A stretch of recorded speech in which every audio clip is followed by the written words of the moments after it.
Selamat datang kembali. Pada video kali ini kita akan membahas mengenai interval bersarang.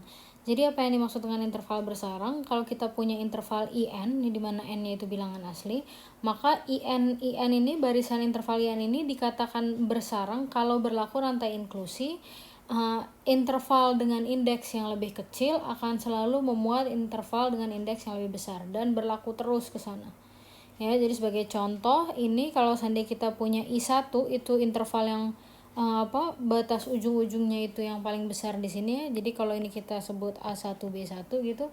Nah, I2-nya itu yang ada di dalam sini, A2 B2 gitu dan seterusnya. Jadi semakin indeksnya semakin besar, dia akan semakin kecil gitu. Sebagai contoh, kalau kita punya IN itu ini interval tutup 0/n, maka ini dia berlaku sifat interval bersarang ya, untuk setiap n-nya berlaku. Mungkin lebih enak atau lebih kebayang kalau digambarkan gitu ya. Jadi kalau di sini kita punya di sini 0, di sini 1, ini A1, ini B1 gitu. Kemudian B2-nya A2 B2, A2-nya tetap 0 gitu, B2-nya setengah. Ya, jadi kita tulis di sini ini setengah, ini B2 kita, B3 kita di sini 1/3 dan seterusnya gitu ya. Ini B3. Ini selalu A1, A2 juga di sini, A3 juga di sini gitu.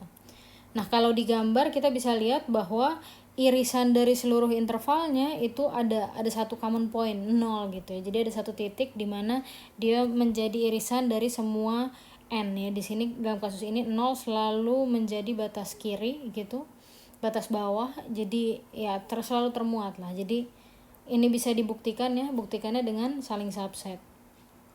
Nah, secara umum interval bersarang itu tidak selalu memiliki titik irisan yang sama ya. Jadi kalau yang sebelumnya kita punya interval 0/n tutup gitu, yang ini kalau dari ilustrasi kita bisa punya bahwa kalau kita di sini punya 0,1, di sini A1, di sini B1, maka ya tetap seperti sebelumnya ya, di sini setengah gitu ya, ini B2, kemudian B3-nya di sini 1/3 dan seterusnya. Tapi apapun yang terjadi tidak akan punya titik persekutuan yang sama ya. 0 tuh tidak termasuk di mana-mana gitu, dan apalagi titik-titik yang lain gitu.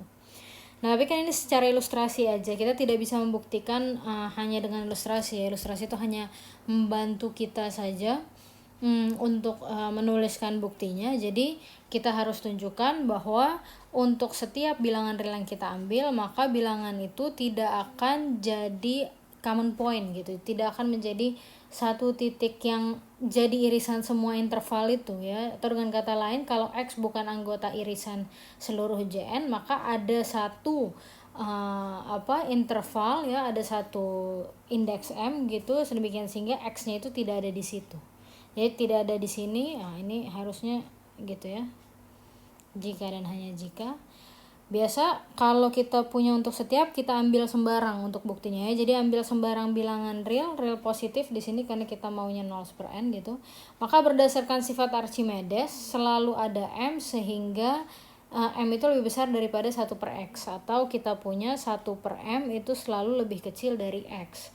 Artinya kalau di sini kita punya 1/m, batas kirinya itu selalu 0 gitu.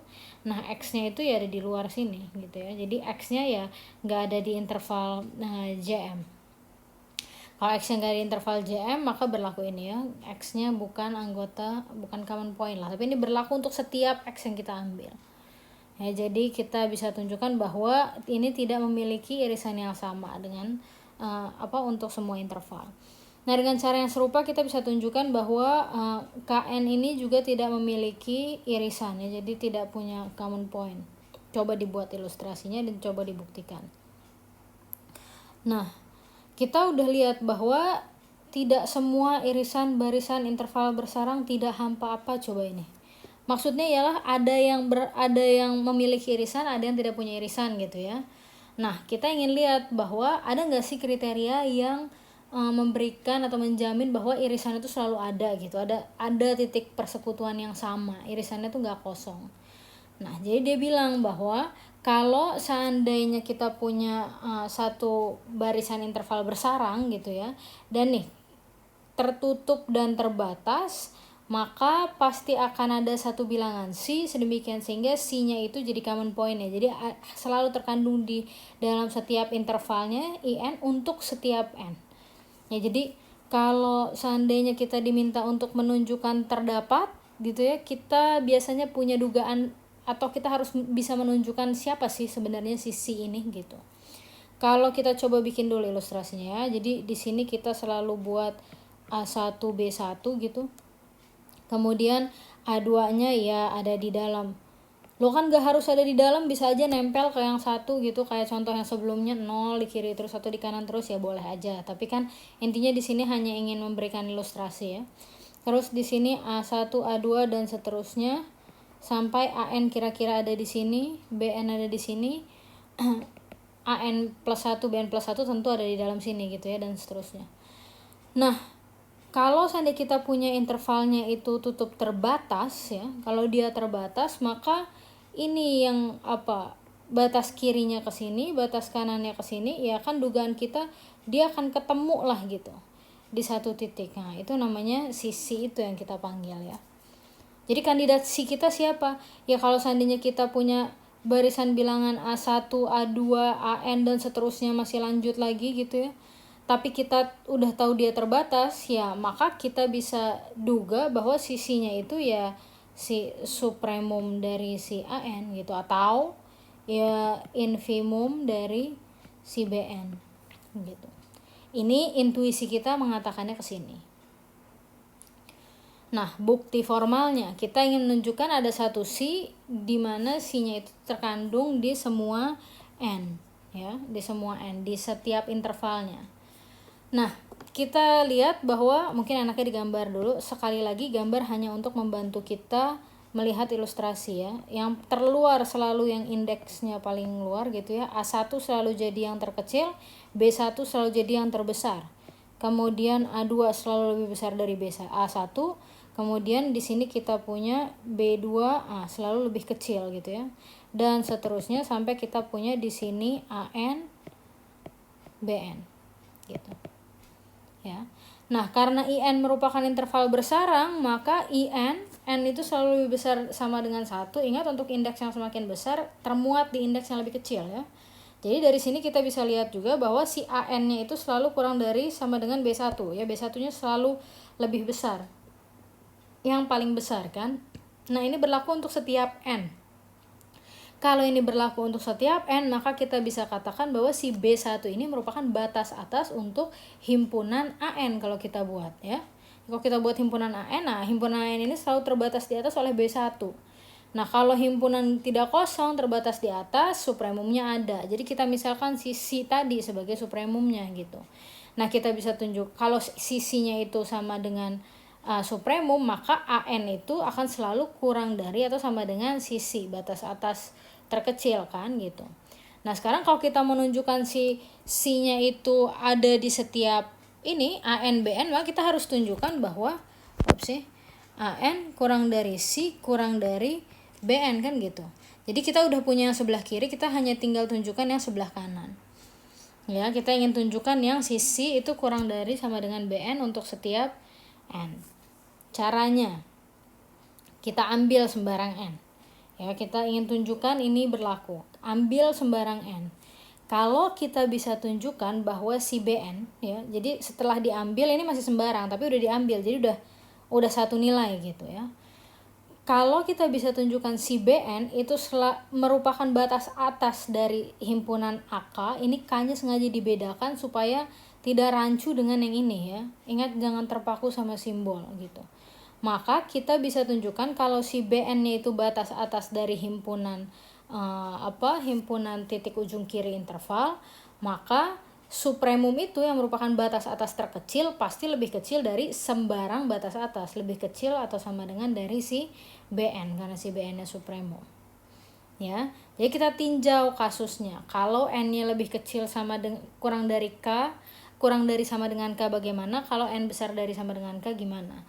Kalau si N-nya itu kurang dari atau sama dengan K, maka kita punya, ingat, indeksnya lebih kecil, itunya dibalik ya, lebih besar, si N-nya itu ada di luar gitu. Maka kita punya BK-nya itu akan kurang dari BN, tentu AK-nya kurang dari atau sama dengan si BK gitu ya. Karena ini inklusinya. Maka kita punya di sini BN itu batas atas bagi AK. BN batas atas dari AK ya. Jadi kita punya C-nya di sini berlaku kurang dari sama dengan BN. Jadi untuk kasus yang ini checklist gitu ya. Oke. Kemudian yang kedua, kalau N-nya itu lebih besar dari K, maka kita punya AK itu akan kurang dari sama dengan AN, dan ini pasti akan kurang dari sama dengan BN gitu. Nah, BN-nya lagi-lagi batas atas bagi AK. Terbukti ya. Jadi untuk setiap kasusnya gitu, si C-nya itu merupakan si supremum ini, dan si C-nya selalu ada di dalam sini. Jadi kita bisa tunjuk ada loh siapa si supremum ini, dan kita sudah tunjukkan bahwa si C-nya itu selalu terkandung di IN untuk setiap N. Maka kita bisa tunjukkan bahwa kita bisa simpulkan bahwa si C-nya itu merupakan common point-nya ya, atau common point-nya itu tidak kosong. Nah, kalau kita sudah tunjukkan ada gitu ya, nah di teorema berikutnya kita diberikan syarat yang menyatakan menjamin ketunggalan titik persekutuan yang kita telah bahas sebelumnya gitu. Jadi dia bilang kalau ini sama, baris interval bersamaan tetap terbatas, ini tentu harus dipenuhi untuk eksistensinya ya. Nah, ini tambahan syaratnya nih. Dan panjang interval BN dan AN memenuhi ini, infimum dari panjang intervalnya itu sama dengan 0, maka titik persekutuannya itu tunggal. Nah, titik persekutuannya itu tunggal. Ini yang akan kita tunjukkan. Nah, jadi seperti pada ilustrasi sebelum membahas bukti yang teorema sebelumnya, kita sudah lihat bahwa ya BN itu, himpunan BN itu infimumnya juga kandidat ya, yang misalkan si eta ini ya, infimumnya ada gitu, dan kita bisa misalkan eta gitu. Dan kita bisa kita bisa simpulkan bahwa si C-nya gitu, ingin digambar ulang ya. Jadi kalau di sini kita punya A1, B1 terus gitu sampai AN BN gitu. Ini akan terus ke sini, ini akan terus ke sini. Tadi kita ambil titik yang di sini itu siapa? Si supremum dari AN, atau di sini kita ambil si infimum dari BN gitu. Nah, ini ketemu di tengah nih maunya kita gitu ya. Jadi yang di sini si supremumnya yang ini si C pasti akan selalu lebih kecil atau sama dengan si eta. Oke. Nah, kita ingin tunjukkan bahwa dia sama gitu, karena kandidat kita cuma 2 ini gitu. Kita ingin tunjukkan bahwa dia ketemu. Ya, si C-nya sama dengan N. Nah, ini kita klaim ya, kalau X-nya itu anggota IN, maka X selalu berada di antara C dan eta. Kalau dari gambarnya kelihatan ya gitu. Dekati dari kiri yang si C-nya gitu, yang ini eta kanan gitu. Tapi harus dibuktikan ya. Jadi kita klaim ini sekarang kita pakai aja dulu. Klaim ini ya, bukti klaimnya silahkan belakangan nggak apa-apa. Nah, perhatikan bahwa eta dikurangi C itu selalu lebih besar sama dengan 0 gitu, dan dia merupakan batas bawah bagi himpunan panjang interval yang ada di premis tadi. Ingat ya, ini adalah himpunan panjang interval. Oke, dia batas bawah dari himpunan BN min AN ini ya. Nah, karena infimum BN min AN ini sama dengan 0, dari mana? Dari premis ya. Maka kalau si 0 ini infimum ya, infimum itu kalau udah ditambah sedikit udah bukan lagi batas bawah gitu, karena dia udah batas bawah terbesar. Artinya untuk setiap epsilon besar dari 0, kalau ditambah sedikit gitu ya, udah bukan lagi batas bawah. Artinya ada satu anggota himpunan yang masih lebih kecil dari dia gitu ya gitu. Jadi yang udah ditambah sedikit itu gitu. Jadi sehingga ada M, sedemikian sehingga BM minus AM kurang dari epsilon. Nah, karena eta minus epsilon itu batas bawah begini gitu ya, maka kita punya eta min epsilon itu selalu kurang dari atau sama dengan dari BM minus AM. Nah, kita gabungkanlah seluruh kesamaan. Dari yang ini kita punya yang ini gitu. Tapi dari sini BM minus AM kita punya kurang dari epsilon gitu. Maka eta dikurangi epsilon adalah bilangan non negatif yang selalu lebih kecil dari sembarang epsilon diberikan apapun. Ya mau nggak mau si eta minus C ini sama dengan 0 gitu, atau si eta sama dengan C. Jadi kita peroleh bahwa dari dua kandidat yang kita punya sama ternyata, artinya si irisannya itu tunggal. Nah, selanjutnya kita akan membahas mengenai ketak terhitungan bilangan real.